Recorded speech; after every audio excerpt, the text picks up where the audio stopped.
A graça e a paz de Jesus. Muito feliz de rever essa família tão abençoada. A gente tem um carinho por eles, pela Rutinha, o Levi, tantos anos e mais de 20 anos aí, né? Então esse encontro não é por acaso. O pastor João, que é lá de Uberlândia, está com a gente aqui, está me acompanhando, assumiu minha agenda em mês de julho. Estamos desde aí no final de junho, julho. Aí ele está tão enjoado de mim que ele veio me acompanhar aqui também em Curitiba. E aí foi bom porque a gente teve esse reencontro, né, das antigas. E eu me lembro também, na última vez que a gente teve, vocês estavam numa casa, né? Teve um culto numa casa. Inclusive eu tenho uma leve impressão que a gente passou aquele vídeo que a gente vai passar hoje. Algumas pessoas talvez viram, os que não viram vão ver hoje. E fico feliz de ver esse trabalho crescendo, novas pessoas, vocês aqui bem instalados, né? Ver os meninos aqui envolvidos no louvor, na adoração a Deus, isso é fantástico. Então que Deus possa abençoar esse ministério poderosamente. Obrigado, Luiz, por essa oportunidade, por essa confiança, que esteve me ouvindo hoje de manhã também, né? E vai ter paciência de me ouvir novamente agora à noite, tá? Gente, Senegal fica na África Oeste, do outro lado do oceano. Você pega ali a pontinha do Recife, Pernambuco ali, vai lá para o outro lado, você vê Senegal. Senegal, se tivesse um voo direto, seria 4 horas de tempo. Não existe voo direto, nós temos que fazer um tour pela Europa, ir até a Europa, depois Brasil, até São Paulo, e aí vai mais quase 30 horas, entre esperas e voo e tudo. Senegal é um país de 94% de muçulmano, então nós estamos falando de um país que tem um desafio muito grande. Segundo uma organização no Senegal que chama CNPS, no Senegal 0,2% de evangélico. Então você percebe que em 18 milhões de habitantes há 0,2% de evangélico. Então nós temos um desafio muito grande, um país altamente cheio, né, impregnado pela feitiçaria. E embora todos esses desafios, nós temos vários trabalhos ali naquela nação, no raio de 500 quilômetros, saindo de Dakar até Tambacounda, são 464 quilômetros. Nós temos 5 igrejas implantadas, mais uma em fase de implantação, que está debaixo da Missão Evangélica Betânia. Inclusive a Missão Evangélica Betânia tem 29 anos no país, e do qual eu sou o diretor atual. Estou no Senegal há 12 anos, juntamente com a Patrícia, minha esposa, o Azaf e a Júlia. E entre os trabalhos que nós temos, plantação de igreja, nós temos também a única churrascaria do país. Então aqui você tem várias churrascarias, pode comer o que você quiser, não é verdade? E as churrascarias lá não tem esse coraçãozinho, tem aquele coraçãozinho de frango aqui, né, que é uma delícia, a fraldinha, aquelas variedades de carne. Não temos toda essa variedade, mas nós temos a única churrascaria do país, está na Missão Betânia. Então se você tiver a 500 quilômetros, 700 quilômetros, você vai se deslocar para comer uma carne lá em Dakar, tá? A Churrascaria Brasil, não recebemos nada por isso, nenhum missionário é sustentado por essa churrascaria. Todo o recurso, e eu posso dizer que 60% dos projetos, igrejas e todos os projetos que são desenvolvidos são cobertos pelos recursos da churrascaria, 60%. 40% vem de parcerias, de amigos, irmãos, igrejas que entendem que estão investindo em solo fértil e que querem contribuir com aquele trabalho. O pastor João Libório esteve lá 2 vezes, ele sabe do que eu estou falando. Não é conto da carochinha, não é nada imaginado. Ele esteve lá, ele viu com seus próprios olhos. Nós temos uma escola com cerca de 400 crianças, e aí eu não vou falar muito porque o vídeo vai falar mais do que eu. E entre todos os trabalhos, orfanato, posto de saúde, uma série de trabalhos sendo desenvolvido ali naquela nação. Então antes de ministrar a palavra, eu gostaria de passar esse vídeo para você. Se puder apagar essas luzes aqui, porque vai estar legendado. O Senegal fala em francês e mais de 65 dialetos. Então o dialeto mais falado é o Wolof. Vocês vão ver o francês aí e o Wolof sendo legendado aí, tá bom? Pode soltar o vídeo, por favor. Então esse é um dos nossos trabalhos que nós temos desenvolvido ali. Não tem apenas essa escola, tem outras escolas, mais 2 no pré-escolar. E toda essa estrutura e todos os trabalhos, além disso, nós temos um centro de treinamento e liderança, né? Uma escola de treinamento e liderança que começamos agora em fevereiro e custa muito alto, um valor muito alto, você não tem ideia. Então nós precisamos de parceiros. E como que é sustentado isso? 60% está vindo da churrascaria, 40% está vindo de fora. E sempre nós estamos perdendo parceiros e nós temos o desafio de levantar novos parceiros. Então se você gostaria de ser um parceiro como igreja ou individualmente, você está sendo bem-vindo para fazer parte dessa história. Procura para a gente, pastor Luiz aí, os dados vou deixar com ele. Aí você vai ser colocado na lista de parceiro, com aquele valor que você entender que o Espírito Santo falar com você. E você vai se comprometer 1 ano, 2 anos, eu não sei quanto tempo você entender. E aí você vai ser colocado nessa lista de parceiro, vai estar recebendo as notícias do Senegal, estar conectado. Eu gosto de estar conectado com os parceiros. Então os meus parceiros ligam para mim, a gente conversa, bate papo, alguns eu convido para ir lá, os que podem ir lá ver, né? O pastor João é um dos nossos parceiros há anos, ele foi lá já 2 vezes. Então você está convidado realmente a ser um dos nossos parceiros nesse ministério. Estamos com um déficit altíssimo atualmente, mas nós cremos que Deus é quem sustenta essa obra. Amém? Vamos abrir a nossa Bíblia no livro de Isaías, capítulo 49. Isaías,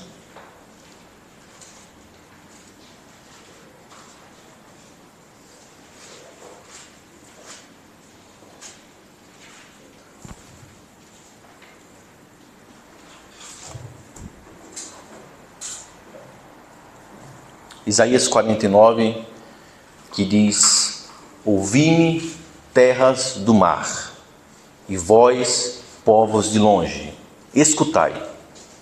O Senhor me chamou desde o ventre, desde o meu nascimento, desde o ventre da minha mãe, fez menção do meu nome, fez a minha boca como uma espada aguda, na sombra da sua mão me escondeu, fez-me como flecha polida e me guardou na sua aljava. Eu queria que você repetisse comigo: fez-me como uma flecha polida e me guardou na sua aljava. Vamos junto?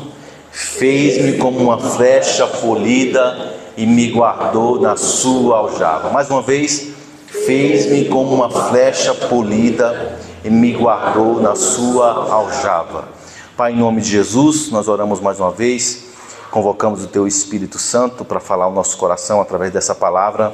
Senhor, que não seja eu, mas que seja o Senhor que nos inspire. Nós convocamos o Teu Espírito Santo para conduzir esse momento em nome de Jesus. Amém. Estão vendo aí um alvo, né? Uma flecha, um alvo. Queria falar primeiro desse alvo, antes de falar dessa flecha, porque a flecha não tem sentido sem um alvo. Deus, ele tem uma missão. Na verdade, nós chamamos isso de Missio Dei. A Missio Dei, a missão de Deus. Deus tem uma missão. E essa missão, ela não começou na igreja, não começou em mim, não começou em você, ela começou em Deus. Porque ele diz: o cordeiro que foi morto antes da fundação do mundo. Não é isso que Apocalipse 13:8 fala? O cordeiro que foi morto antes da fundação do mundo. Agora eu estou meio presbiteriano, vou falar bem forte, né? E aí nós chegamos em Efésios, capítulo 1, versículo 3, em diante, que diz: ele nos abençoou com toda sorte de bênçãos espirituais nas regiões celestiais em Cristo, como também nos escolheu nele antes da fundação do mundo para sermos santos e irrepreensíveis perante ele, nos predestinou para a adoção de filhos por meio de Jesus, segundo o beneplácito da sua vontade. Então, Deus tem um propósito eterno, e esse propósito iria se cumprir na história, e ele é a primeira pessoa engajada com essa missão, com esse propósito, e é por isso que ele separa na história homens como Abraão, como Moisés, Josué e tantos outros. Ele vai separando homens. Por que ele separa esses homens? Para que esses homens cooperassem com ele no seu propósito, na sua missão. Em última análise, eu não tenho uma missão, Deus tem uma missão. Eu não tenho uma vocação, é Deus que tem. Então, quem sou eu nisso tudo? Qual é o meu papel nisso tudo? Paulo entendeu bem isso quando ele disse em 1 Coríntios 3:9, de Deus somos cooperadores. Deus somos cooperadores. Então ele diz: nós somos sunergos, é a palavra no grego ali usada, que Paulo inclusive usa para Timóteo, Silas e seus companheiros, dizendo: meus companheiros, meus sunergos. E Paulo diz também que nós somos cooperadores de Deus, somos cooperadores de Deus. não é? Então estamos debaixo dessa missão de Deus. Inclusive Jesus, ele não cria uma missão. O Jesus histórico encarnado, ele não cria uma missão, ele simplesmente reafirma essa missão que já está desde a eternidade. Ele diz: ide, né? Façam discípulos de todas as nações. Ele está falando dessa missão que o Pai já tem desde a eternidade. Então, esse alvo aqui é a missão de Deus, e Deus tem a sua maneira de usar cada pessoa como uma flecha para atingir esse alvo. E há dois movimentos em missões impressionantes na história, embora muitas vezes nós não meditamos sobre isso. É um movimento que espalha e um movimento que atrai, né? Às vezes esses dois movimentos são movimentos voluntários e involuntários. O movimento que atrai é o exemplo da rainha, a rainha de Sabá, não é? Que vai até Salomão ouvir da sua sabedoria. Ela vai voluntariamente. Mas às vezes também a pessoa vem involuntariamente, atraída involuntariamente por algo que aconteceu, uma situação que aconteceu. Deus atrai, pode ser por uma enfermidade, por uma tribulação, por uma perseguição naquele país onde ela estava. Ela teve que sair e ser atraída até daquele lugar, porque Deus quer falar com ela naquele lugar. Agora existe outro movimento que espalha, que é voluntário e involuntariamente. Deus pode espalhar alguém, não é? De maneira voluntária, quando ele entende a sua vocação, que é ser flecha nas mãos do Eterno, flecha polida nas mãos de Deus, para atingir o seu alvo, e ele vai se colocar em uma posição de alinhamento com Deus, ou ele simplesmente pode ser espalhado involuntariamente, como Deus fez com Israel, levando para o exílio, e como Deus fez com a igreja de Atos, a partir da perseguição de Estevão. Deus espalha essa igreja para cumprir o seu propósito. E ou sendo espalhado ou sendo atraído, a mesma ideia está aí intrínseca, como flechas nas mãos do Eterno, flechas polidas sendo lançadas para onde Deus quer que essas flechas estejam. Quando nós lemos essa palavra em Isaías 49, falando sobre a flecha agora, nós vemos que ela significa três coisas. Primeiro, significa o Messias, significa Cristo, porque Cristo é a primeira flecha polida na mão do Eterno. E polida significa aprimorada, civilizada, esmerada, robuscada, requintada, uma flecha bem preparada. Essa flecha é Cristo. A primeira pessoa é Cristo, porque Cristo foi enviado pelo Pai, e inclusive ele é chamado de apóstolo, não é? O enviado em Hebreus. Então Cristo é enviado. E ele disse, ele mesmo com as suas próprias palavras, ele disse: o filho não pode fazer nada senão aquilo que ele vir o Pai fazer. Meu Pai trabalha até agora, por isso eu trabalho também. Então Jesus é a primeira flecha enviada pelo Pai. Israel também é a flecha que tinha um propósito eterno de ser um propósito de Deus específico, de ser depositária da revelação de Deus, para cumprir o propósito de Deus de levar a luz às nações. Israel falhou nesse propósito, falhou. Por isso que a Bíblia diz: veio para o que era seus, e os seus não o receberam, mas a todos quanto receberam, deu-lhes o poder de serem feitos filhos de Deus. Terceiro, a flecha significa todo e qualquer cristão individualmente e como corpo de Cristo também, porque Jesus fala que assim como o Pai, em João 17:18, assim como o Pai me enviou, eu também os envio. E é sempre essa ideia de sermos flechas polidas na mão do Eterno. Ele nos guardou na sua aljava e no momento certo vai nos apontar para um propósito específico, para alcançar aquele propósito, e vai nos lançar na direção que Ele quer, segundo o seu Espírito. E aqui nós dizemos que a agenda da missão é de Deus, não é nossa. Nós não vamos para um lugar porque nós escolhemos aquele lugar, simplesmente. Não vamos para um lugar ou para um outro lugar, no meu caso em Senegal, porque o Senegal há uma grande necessidade. Não, porque aqui no Brasil também tem várias necessidades. Não tem a ver com necessidade, não tem a ver com desafios, não tem a ver com escolha pessoal, mas tem a ver com a agenda de Deus. Porque Paulo, quando ele quis ir para Bitínia, o Espírito não permitiu. Quando ele quis ir para a Ásia, o Espírito não permitiu. E aí quando ele desce a Troade, o Espírito diz para ele aonde ele tem que ir. Lá para Macedônia. Passa a Macedônia e ajuda-nos, quando ele teve aquela visão. Agora, falando sobre a flecha, nós somos flecha de Deus, vou ficar aqui na frente para explicar um pouco sobre a flecha.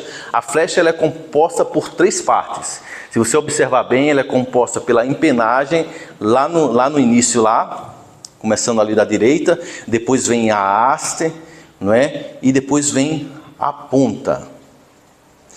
Cada parte dessa flecha tem um símbolo, um simbolismo, tem um significado. A empenagem é o que dá estabilidade para a flecha. É o que dá estabilidade. Se aquilo não tiver corretamente colocado, bem disposto em ordem, não vai ter estabilidade. Essa flecha não vai ter estabilidade. A empenagem dá estabilidade. Também a haste não pode estar torta, porque se estiver torta não vai alcançar o alvo. Também a ponta tem que estar bem afiada, né? Pontiaguda, bem preparada para atingir o alvo. E esses elementos representam a flecha ideal. Toda pessoa que vai atingir esse alvo de Deus, esse propósito de Deus, ela é composta por esses 3 elementos. O primeiro elemento é a empenagem, que representa a direção do Espírito Santo. É o que nos dá estabilidade, é o que vai nos apontar o caminho. O segundo elemento, que é a haste, representa uma vida alinhada com Deus. Uma vida que tem um testemunho eficaz. Uma vida que está pautada nos propósitos de Deus, nos valores de Deus. E o terceiro elemento que aponta representa as competências desse cristão, desse discípulo de Jesus, que vai atingir o alvo. Então, se alguém ele tem esses 3 elementos, a direção do Espírito Santo, ele tem uma vida alinhada com Jesus, e ele tem competências desenvolvidas, ele é a flecha ideal na mão do Pai. Ele é a flecha ideal para ser usada e atingir esse alvo. Agora, talvez você tenha uma vida alinhada com Deus, caráter, você tenha princípios, valores, integridade, um testemunho eficaz, você tenha competências, mas talvez você não tenha a direção do Espírito Santo. Talvez se sinta confuso numa direção específica do Espírito Santo, então está faltando algo. Eu falei sobre isso no grupo de pastores, e um deles falou: eu tenho uma vida alinhada, tenho as competências, eu entendo, mas essa questão da direção do Espírito me falta.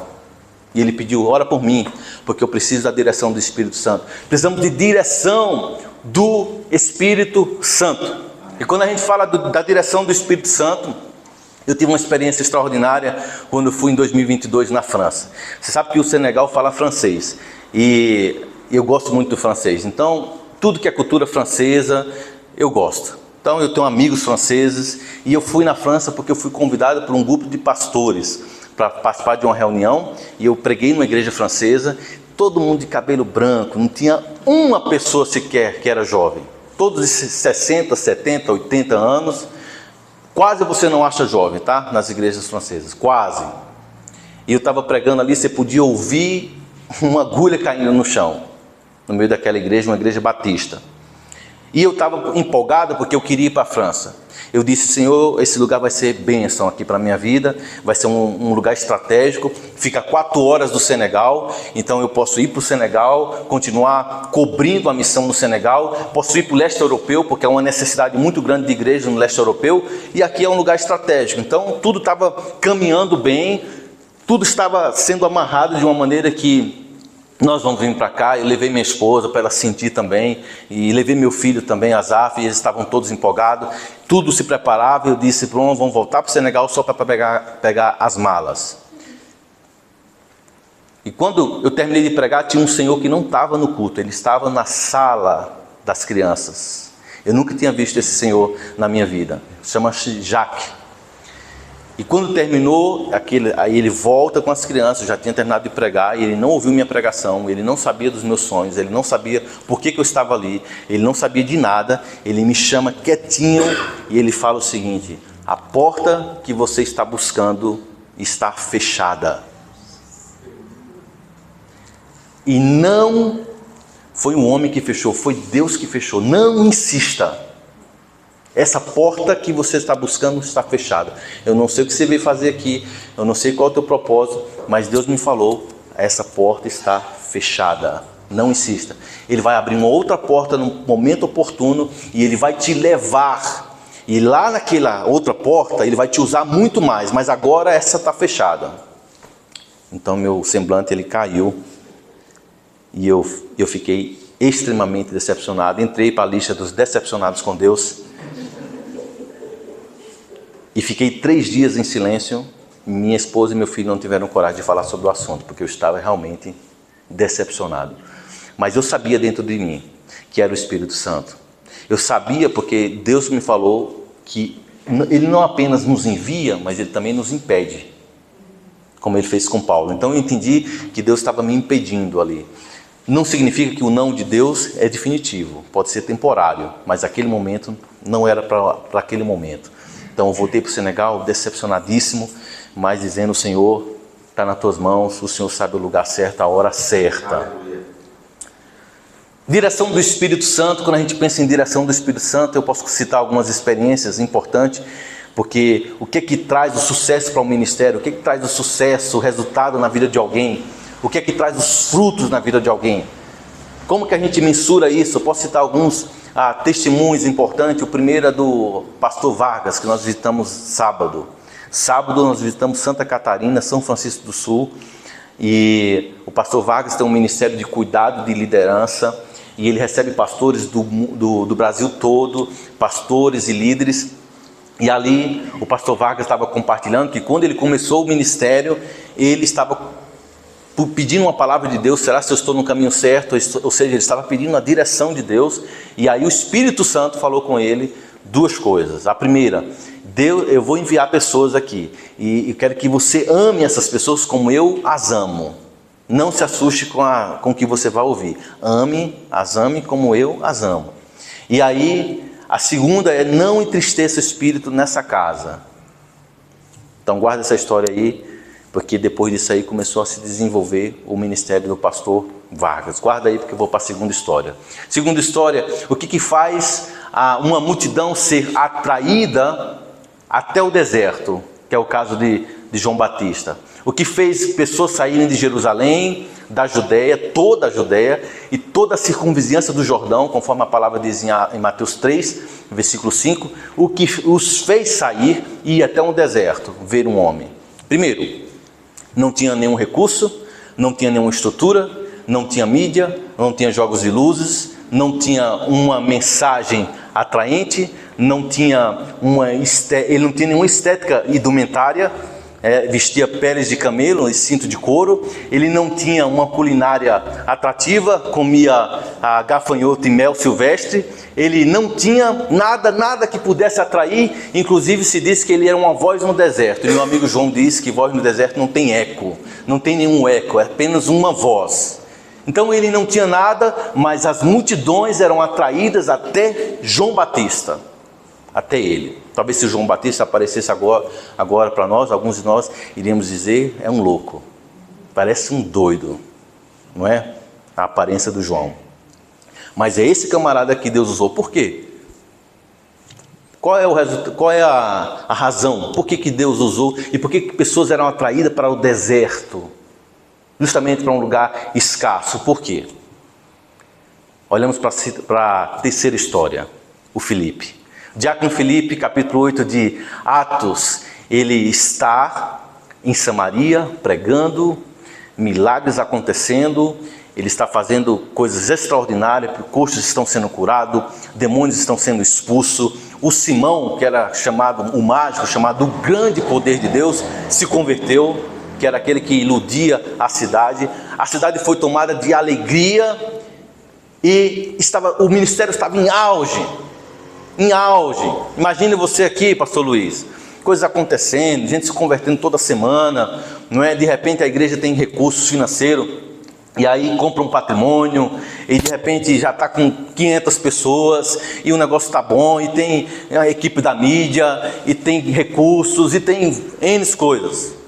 Aí você está lá no auge do seu ministério, e aí você ouve uma voz que diz: sai daí e vai para o deserto. Essa voz não dá detalhe, essa voz não diz o que vai acontecer, ela simplesmente diz: sai daí e vai para o deserto. Ele tira o Filipe dos holofotes, do auge do ministério, e leva para o deserto para ganhar apenas uma pessoa, que inclusive era africano, um etíope. Qual o ponto em comum entre essas três histórias? Direção de Deus. Direção do Espírito Santo. Quem tem direção do Espírito Santo se move nessa direção. Quem tem direção do Espírito Santo se move em obediência. E esse é o segredo entre Felipe, João Batista, Pastor Vargas, inclusive o meu segredo de sair do Brasil com apenas 5 malas, deixar meu emprego, deixar tudo que eu tinha, juntamente com a minha esposa, e ir para uma nação que eu não conhecia, aprender uma nova língua, se identificar culturalmente e ver o que Deus está fazendo hoje no Senegal, através desse ministério. O segredo é sensibilidade, escuta ativa à voz do Espírito Santo e obediência. Porque obediência precede revelação. Sem obediência não vai acontecer nada. E às vezes Deus não te diz tudo, tá? Deus te dá apenas um vislumbre.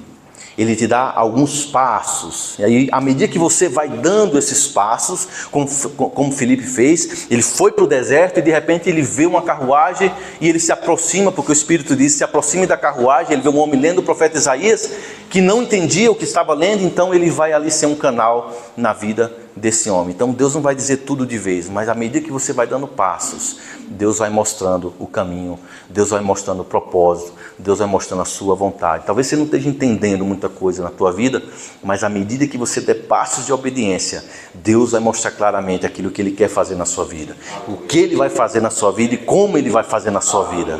E eu quero te dizer que o como não é com você, tá? O como é com Deus. A sua parte é somente obedecer, porque os resultados vêm do Espírito de Deus. Amém? Posso continuar?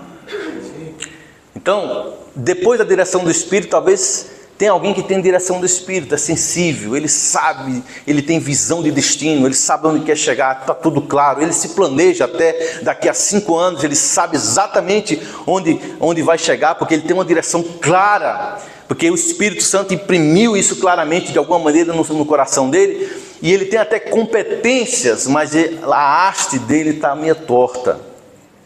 Então a vida dele está meio torta, tem alguma coisa errada, tem alguma coisa que não está em sintonia com Deus, tem alguma coisa que não representa Cristo, tem alguma coisa que está distante dos valores de Jesus, a sua vida como um todo. Será se representa, se reverbera realmente Cristo Jesus? Será se ele é um pequeno Cristo na terra? Não é? Será se o testemunho dele é bênção? Tem gente que um dos maiores problemas de missões, por exemplo, de retorno de missionário, é problema de equipe. É um dos maiores fatores de retorno. Problema de equipe. A pessoa não sabe trabalhar em equipe. É tipo um porco-espinho, né? Chegou, você já começa a se ferir já, não é? E fere pessoas. Aí vem inveja, vem orgulho, vem divisão, um espírito de contenda, de disputa, de resistência. Não é? Então a haste está meio torta, e essa haste, por estar torta, vai ferir muita gente. Vai se ferir e vai ferir muita gente e não vai atingir o alvo. Então, se a gente não se deixar ser trabalhado por Deus no nosso caráter, em áreas que o Espírito Santo tem nos mostrado já, que tem nos iluminado, se a gente não se deixar ser trabalhado, a gente não vai ser essa flecha na mão do Eterno. Uma flecha polida que vai atingir o alvo de Deus. Os irmãos estão entendendo? Caráter, vida com Deus, não é? Caráter e vida com Deus é muitas vezes o que ninguém vê, na verdade como um iceberg. Muitas vezes lá a gente vê só 10% aqui. Vocês estão vendo só 10% daquilo que a gente é, mas 90% está embaixo. O sólido está embaixo, a nossa essência, os nossos valores, os nossos princípios, a nossa vida, está tudo aqui embaixo. Inclusive eu preguei recentemente sobre isso, enraizados em Cristo Jesus. Porque enraizados mostra a profundidade. E ele diz, o texto de Colossenses fala assim, enraizados e fundamentados em Cristo, edificados em Cristo. São duas coisas importantes. Antes da gente ser edificado, que é visibilidade, que as pessoas olham o que está sendo edificado, precisamos estar enraizados. Enraizado aponta para baixo, aponta para a profundidade, aponta para uma vida que está completamente enraizada com Jesus. E tudo que vai subir na superfície depende do que está lá. E isso é a nossa haste. Só o Espírito Santo nos conhece e sabe quais são as áreas específicas que precisam ser trabalhadas na nossa vida. Aí nós temos a terceira, eu não sei quanto tempo eu tenho ainda, temos a terceira ponte, a ponta. Essa ponta representa as competências, certo? Primeira competência, e eu vou dividir aqui em três, e até o J.I. Packer, que escreveu o livro Força na Fraqueza, ele fala que Deus tem aquelas competências, capacidades que são sobrenaturais, que vêm de Deus, e tem aquelas capacidades que são naturais, que a gente traz com a nossa vida e que são, uma vez que a gente está em Jesus, elas são reativadas, santificadas, redirecionadas para o uso da glória de Deus, para a glória de Deus. Então, e citando Rubens Musion, que é um dos professores de uma faculdade aqui em Londrina, ele fala que nós somos divididos em três blocos de competência, nós somos formados por esses três blocos. Seja você um líder, ou seja você um discípulo de Jesus que ainda não está na liderança, não importa a sua posição hoje, você tem que ter essas três coisas. Primeiro bloco é o bloco das habilidades naturais. Aquilo que você traz com você, tudo que você trouxe com você, desde a sua infância, a maneira como você foi criado, é uma bagagem natural que Deus te deu. Você aprendeu a dizer sim, tem gente que aprendeu a dizer sim, rigidamente. Tem um amigo que, para ele, falar que é 11 horas, não é 11h01. Eu perguntei, mas por quê que você é tão rígido? Ele falou, porque meu pai era militar. E meus irmãos são lutadores de arte marcial. Então lá em casa todo mundo na rigidez. Então você traz com você algumas habilidades naturais que você vai recebendo. E dentro dessas habilidades naturais, inclusive a tua história ruim, as tuas crises, tudo que aconteceu com você faz parte dessa história. Porque de uma crise nascem líderes. De uma crise nascem pessoas extraordinárias. E olha para a Bíblia, olha como os diáconos nasceram de uma crise. Não nasceu porque o Espírito Santo disse, eu vou separar diácono, não. Nasceu de uma crise, de um problema. Às vezes alguém tem um problema, às vezes foi abusado. E aquela pessoa que foi abusada vai ser usada para curar outras que foram abusadas. Vai ser um instrumento de cura nas mãos de Deus. Então, a tua história, Deus vai pegar toda a tua história, toda a tua bagagem, nessas habilidades naturais e vai usá-las.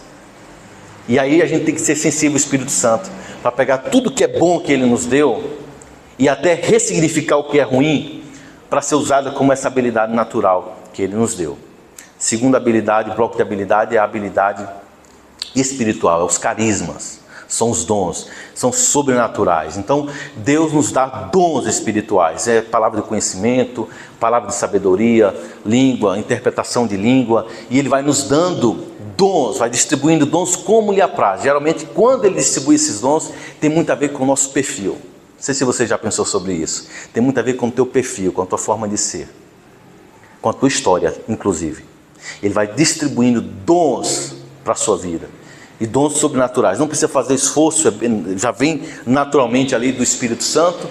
São capacitações do Espírito Santo para você, para você ser uma testemunha eficaz.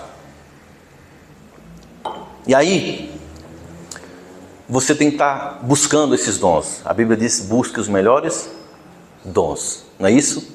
Busque os melhores dons. Então há dons que o Espírito Santo quer distribuir e nós temos que anelar por esses dons e buscar esses dons. E eu creio que essa noite Deus vai reavivar dons aqui.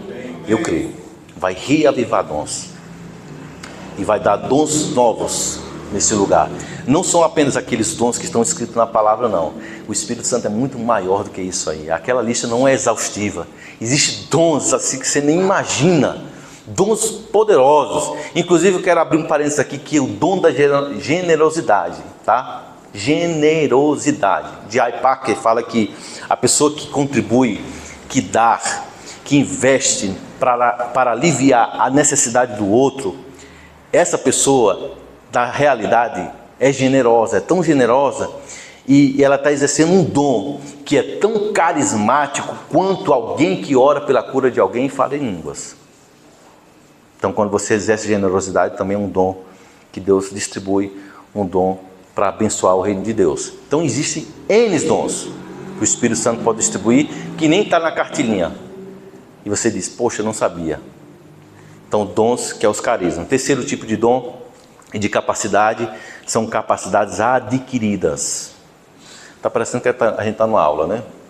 São capacidades adquiridas. Então, essas capacidades que o Espírito Santo vai nos dar, você tem que buscar. Você teve aquelas naturais, você teve aquelas que o Espírito Santo deu a você, e agora você tem que identificar a tua paixão, os teus objetivos, e você começar a buscar aquelas capacidades que vão aumentar a sua ponta cada vez mais para atingir o alvo. No tempo da pandemia, eu fiz várias formações que faz parte dessas capacidades adquiridas. Eu fiz licenciatura em pedagogia.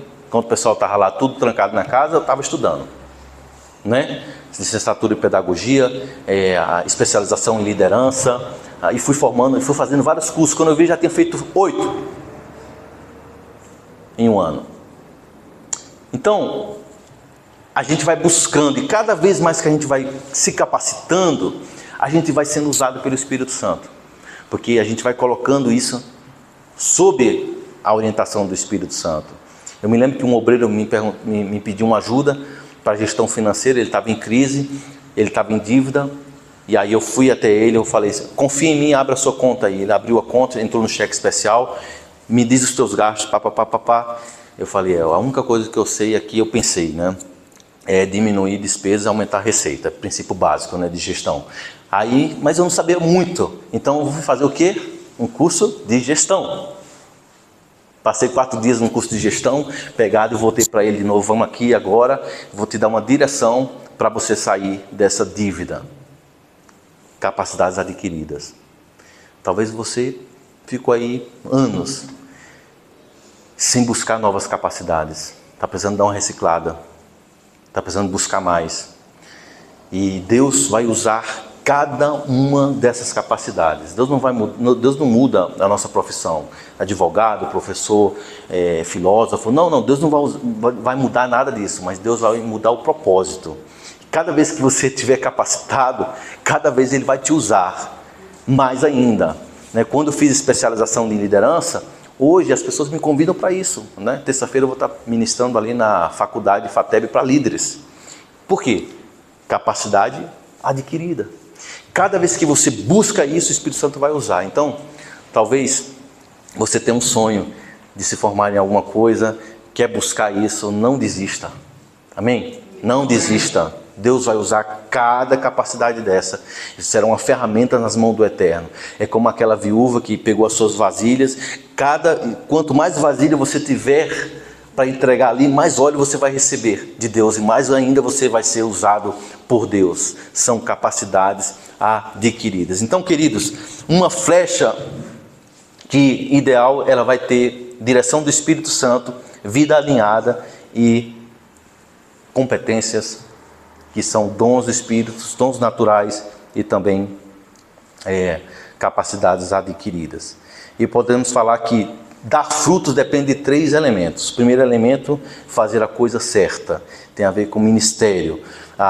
Segundo, no lugar certo, estar conduzido pelo Espírito Santo. E terceiro, da forma certa, que tem a ver com o caráter, com a vida alinhada com Deus. Agora eu pergunto a você, que tipo de flecha você é? Se você pudesse desenhar a tua flecha agora, o que estaria faltando na tua flecha? Qual a área da tua vida está prejudicada aí? O que está precisando ser reajustado? Na empenagem, na direção, numa vida alinhada ou nas competências? Às vezes o camarada é muito competente, mas dá muito trabalho porque não tem a vida alinhada, não é?